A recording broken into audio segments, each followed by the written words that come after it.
मागच्या वेळेला आपण बाजार समितीतला इतिहासातला मोठा घोटाळा काढला होता. कारण की या 22-23 मध्ये तो घोटाळा झाला. त्याच्यानंतर जे प्रशासक जे होते, प्रशासक काळामधले जे कर्मचारी प्रशासक जे होते, त्यांना नोटीस बजावण्यात आल्या होत्या. आता नेमका एवढा म्हणजे 6 ते 7 दिवसानंतर आता नेमका कोणती कारवाई झाली? आतमध्ये कोणते संचालक आहे? आपण जे संचालक असतील त्यांना माहिती इत्थंभूत राहते, त्यांच्यासोबत बोलू आणि विचारू का आतापर्यंत कुठल्यासोबत कारवाई कुठपर्यंत आली. संचालक घोळेराव काका आहेत. मागच्या वेळेनं जो 22-23चा जो घोटाळा निघाला होता, त्याच्यानंतर अमोलभाऊ बोरेकरची मी मुलाखत घेतली होती. तेव्हा त्यानं सांगितलं होतं की दोषींवर कारवाई होईल.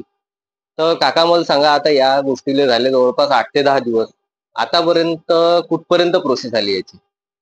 त्याचं असं असते प्रोसेस, म्हणजे मीटिंगमध्ये हा विषय झाल्यानंतर ज्याच्यावर हा दोष आढळून आलाय त्यांना कायदेशीर नोटीस द्यावी लागते. मग 7 दिवसाचा त्यांना टाइम द्यावा लागते किंवा असं असं प्रकरण तुमच्या अंगलट आलाय, तुम्ही हे लेखी स्वरूपात तुमचं काय म्हणणं आहे हे अशा त्यांना नोटीस बजावण्यात येतात.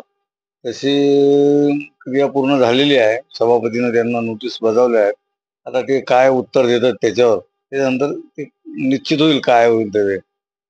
तर उत्तर द्यायचा कालावधी किती दिवसाचा? 8 दिवसाचा कालावधी असते त्यांना की बाबा हे तुमच्यावर असं असे प्रकरण आले आहे, तुम्ही लेखी स्वरूपात या 7 दिवसात याची माहिती द्या. लेखी स्वरूपात तुमचे म्हणणे काय आहे त्यांना पण मांडण्याचा अधिकार देण्यात येतो. त्याच्यानंतर ते काय देतात त्याच्यावर काय त्याचं म्हणणं काय आहे ते मांडतील. त्याच्यावर मग सभापती संचालक मंडळ विचार करतील आणि काय कारवाई निश्चित करायची ते ठरवतील.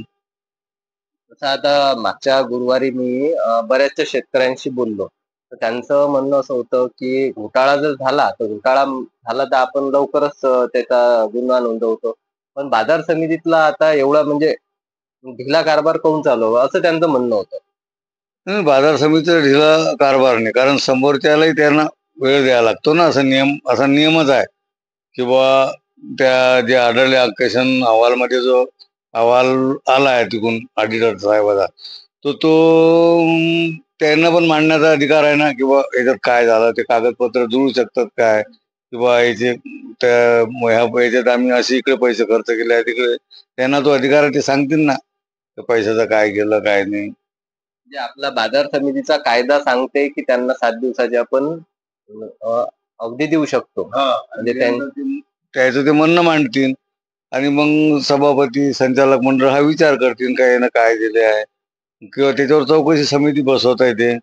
अशा प्रकारे तो त्याच्यावर कायदा आहे.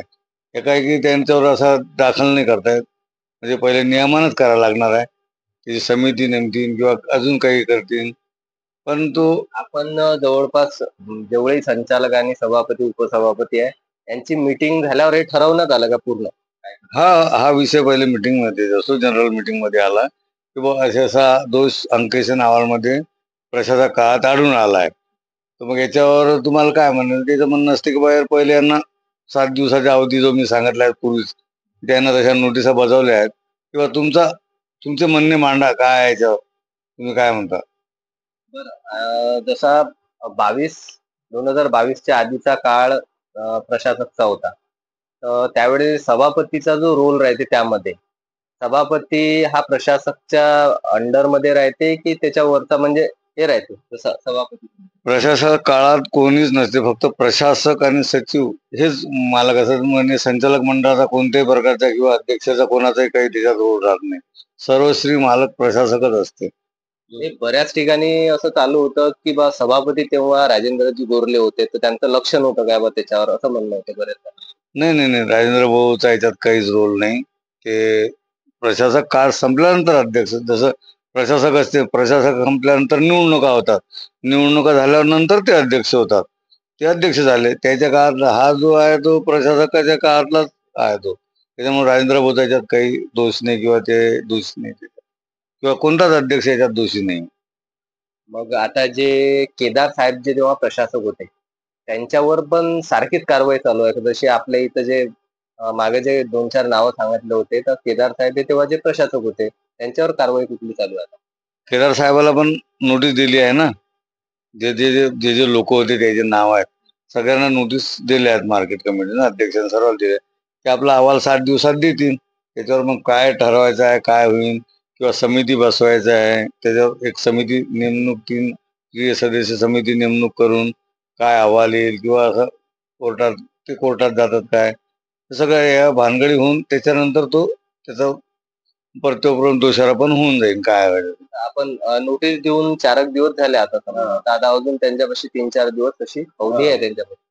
हा, आता त्याला नोटीस देऊन 4 दिवस झाले आहे. 7 दिवसाचा टाइम आहे. ते वकिलाला भेटतील, जे त्याला नोटीस दिल्या वकिलामार्फत काय त्याच्या हिशोबाने ते कारवाई करतील. 7 दिवसापर्यंत आम्ही त्याची वाट पाहणार आहे. समजा संचालक मंडळ किंवा काय काय देतात ते काय म्हणणं मांडतील, ते ज्यांना नोटिसा गेल्या आहे ते आपलं म्हणणं मांडतील ना. आपण पाहिलं की मागच्या वेळेला 22-23चा घोटाळा आपण 8 दिवसाआधीची बातमी होती. 8 दिवसाआधी आणि त्याच्या पहिले आपण देशोन्नतीमध्ये हे बातमी पाहिली होती का घोटाळा झाला म्हणून. नंतर सभापती महोदय यांच्यासोबत पण मागच्या बातमीमध्ये आपण फोनवर बोललो होतो मागच्या वेळेनं. त्यांनी सांगितलं होतं की दोषींवर कडक कारवाई करतील आणि आता हा जो 7 दिवसाचा अवधी जो दिलेला आहे, त्या प्रशासक काळातला जे कर्मचारी आहेत, त्या 7 दिवसामध्ये ते त्यांचं काय जे काही त्यांचं गुन्हा आहे त्यांचा असला नसला ते ते पूर्ण सादर करतील. 7 दिवसानंतर समजा त्यांच्यावर पूर्ण कडक कारवाई होईल. हा, जे आहे ते 7 दिवसानंतर त्याचा अहवाल आल्यानंतर तो काय म्हणतात किंवा आम्ही हा याच्यात काय आहे ते तथ्य, त्या काळातलं तथ्य त्यालाच माहित असेल की प्रशासक काळातला. आम्ही संचालक मंडळ किंवा अध्यक्ष काही सांगू शकत नाही ना त्या काळात काय झालं काय नाही. ते ते ते माहिती सांगतील ना, या पैसा कशावर खर्च केलाय, काय कशात केलाय, मी कुठं लावलाय, ते लेखी स्वरूपात देतील, सांगतील किंवा हा पैसा आम्ही इथं खर्च केलाय, याची पावती याची आहे, ते पूर्ण माहिती देतील ना. तोपर्यंत तर वाट पाहणं जरुरी आहे. सन्माननीय संचालक पोपटरावजी घोडेराव काका आपल्यासोबत बोलले. पूर्ण माहिती त्यानं दिली. आता नेमका विषय असा झाला की या गोष्टीला होऊन गेले 6 ते 7 दिवस आणि 7-8 दिवसाचा काहीतरी यांचा तो कालावधी राहते. त्यानं आपल्याला घोडेराव काकांनी सांगितलंच. पण आता या घोटाळ्यानंतर याच्यावर कारवाई कोणती होईल, याचा रिझल्ट काय लागणार आहे, याच्या इकडे आपल्या सगळेचं लक्ष आहे. 1 ते 2 दिवसामध्ये जवळपास मी विचारपूस केली तर 1 ते 2 दिवसामध्ये त्या घोटाळ्याचा म्हणजे उद्या परवात मध्ये त्या घोटाळ्यात नेमका दोषी कोण आहे की काही सिद्धच होत नाही. कारण की घोटाळा होऊन किती दिवस झाला आणि कायदा काय म्हणते याच्यावर कोणाचं लक्ष नाहीये. तर हे याच्यानंतरचा पूर्णही कारभार जो राहणार आहे म्हणजे 2 दिवसानंतरचा, हा पूर्ण आपल्या मराठी 24 तासवरच दिसणार आहे. पाहत राहा मराठी 24.